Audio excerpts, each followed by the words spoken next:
Okay, hi. I think I'm recording. I don't know if you can see me up here or not. I don't know what this thing does. I wanted to pull together a thing around transforming data. This is kind of confusing, but there's some basic ideas here.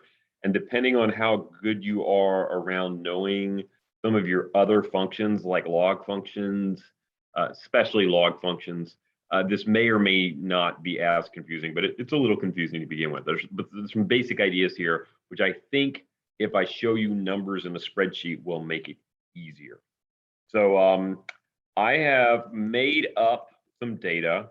The idea is there is some mystery shape that depending on the length of the side, the area comes out to something that's not always quite to a formula. Maybe it's a geographic area, but one of the things about area and length is usually area is a square of length. Think about a square. If the side is 2, the area is 4. If the side is 8, the area is 64.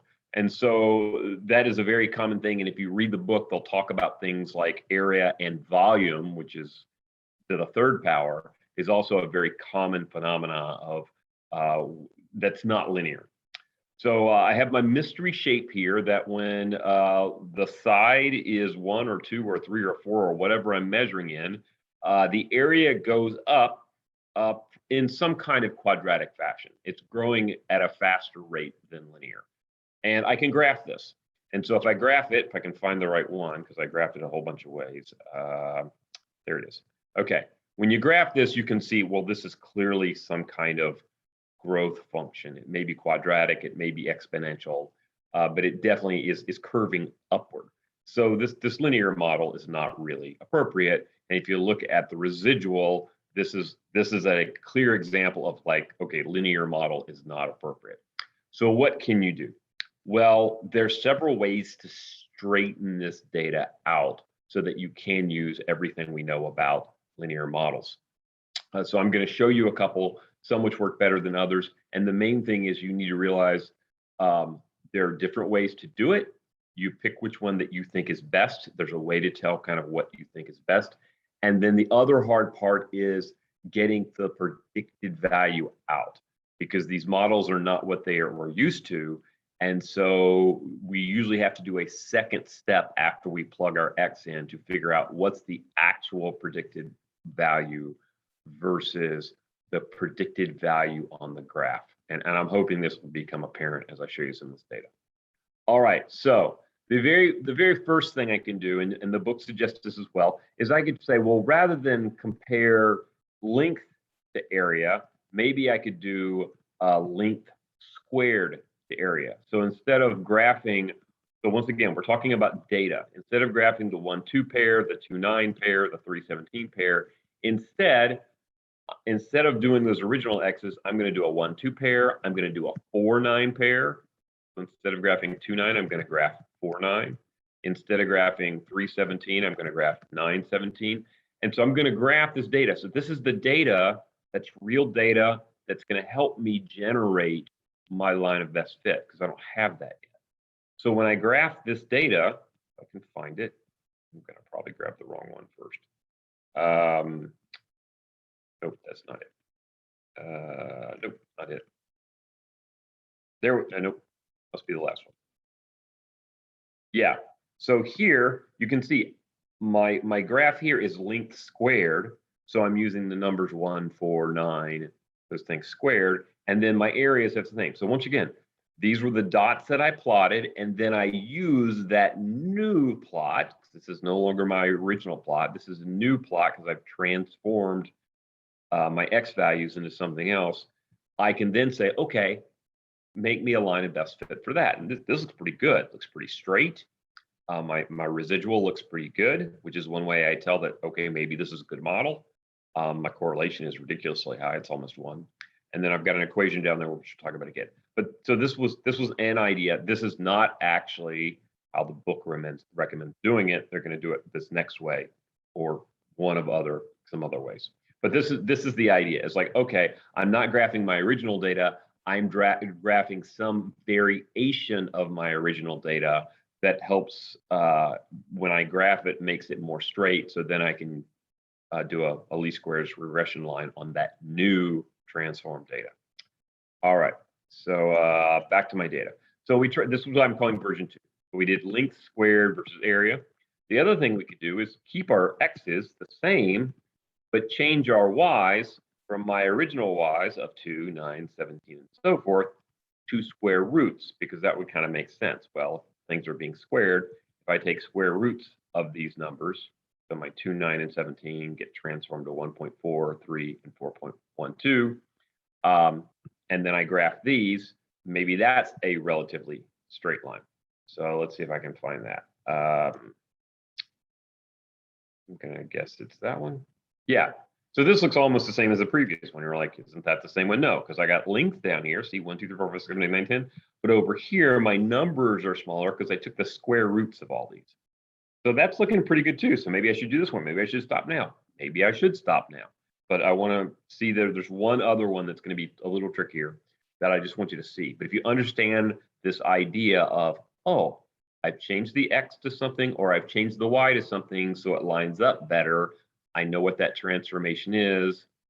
I can then get a least squares regression line. And then there's one trick at the end. If I want to find a predicted value, how do I use that formula? Which I'm going to show you in one moment. One more thing. All right. The book does a lot of stuff with logs. If you are not comfortable with logs, you're going to have to kind of just ignore this and just realize it's kind of like square root. It's a function, not the square root function.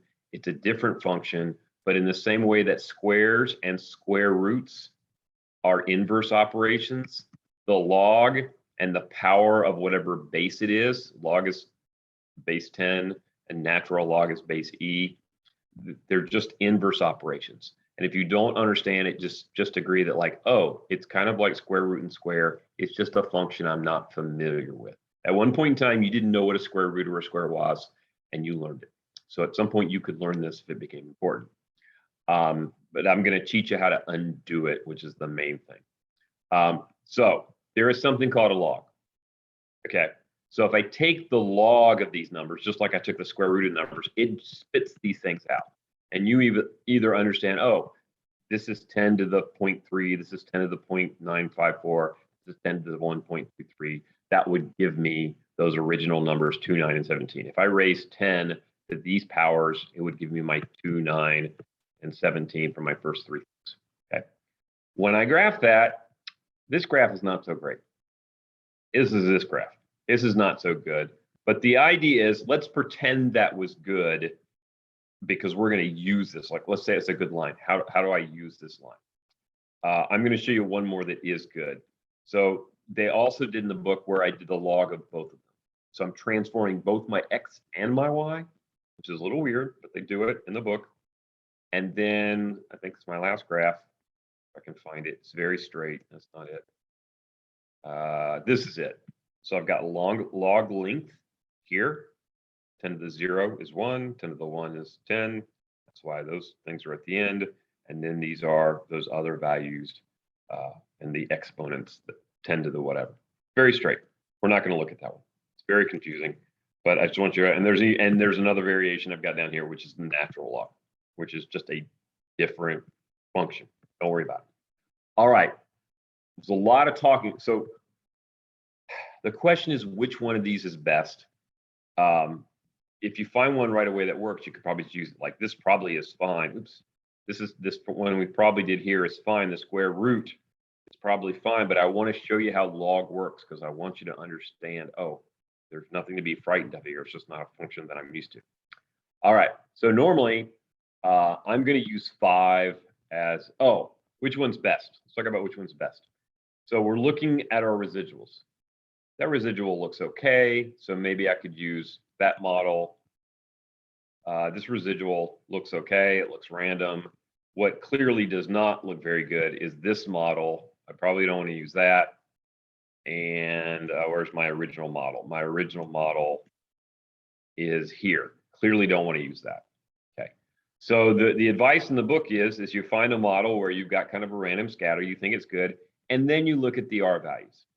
Now, my R value is 1 here, so that's kind of ridiculous. But if you had 2 where the models kind of look similar and one had like a 0.8 R value and the other had like a 0.95, you'd use the 0.95, assuming you thought both of the residual plots look kind of like that's an appropriate model. So that's how we determine if they are good or not. Now, here's the tricky part. There's a lot of explanation. We know if it's a linear model. So that once again, we know our linear model is not very good. If I plug in 5, so 5 up here is a 52. So if my model is good, it should give me something near 52. Okay. So it's not going to give me 52, but it should give me something because my residual hopefully is not more than a couple of points. So when I plug in 5 into my thing, -43, because here's my y hat for this particular thing. I plug that in, I get 65.6. It's not so good, but it is relatively close to my 5. I know that I'm using this correctly because I'm used to that. Okay, let's try it with something else. If I plug in my x squared, I plug in my x squared. So for 5, my x squared is 25. So I'm plugging in 25, multiply it by the 1.98, which is the slope, and adding on the 0.216. I get 49.751. That is actually pretty close. So that's actually pretty good. And I know that I'm using this correctly because I got the 50 that I was kind of going for. And once again, notice that above, I'm not plugging in 5, I'm plugging in 25 because that's what my model tells me to do. All right, this is the important one. If you understand this, you'll understand log.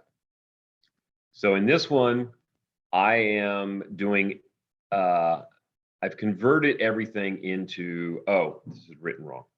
This should be said, this should say square root area. Square root area hat equals 0.033, 1.4048. I got this straight off. This is the linear model. This is the least squares regression line when I plotted this data. So I plotted this data. It told me this is what to use. So I plug 5 in. Plug 5 in, multiply it times the slope, add on the y-intercept, I get 7.05. And suddenly I'm like, wait a second, 7.5073. I'm supposed to get something close to 50. What am I doing wrong here? You're not doing anything wrong. There's a second step because what you've just gotten is not the area. It's not the y value. What you've gotten is the square root of the y value. So you have to think, oh, what would the actual y value be if this is it? So you have to think, how do I undo this? I know the square root of area is 7. I think I wrote it down wrong. Is it 7.053? Oh, it's 7.053. I wrote something down wrong. 053, we'll fix it. Assuming that's calculated right. Yeah, 053. It's equal to that. So to undo that, this is basic algebra that hopefully you know. You're like, oh, I'm going to do inverse operation. To undo the square root, I square both sides. So my area, yeah, 7053. 053 is 49. So that's pretty good. Yeah, that was good. I don't know why I said that was not so good.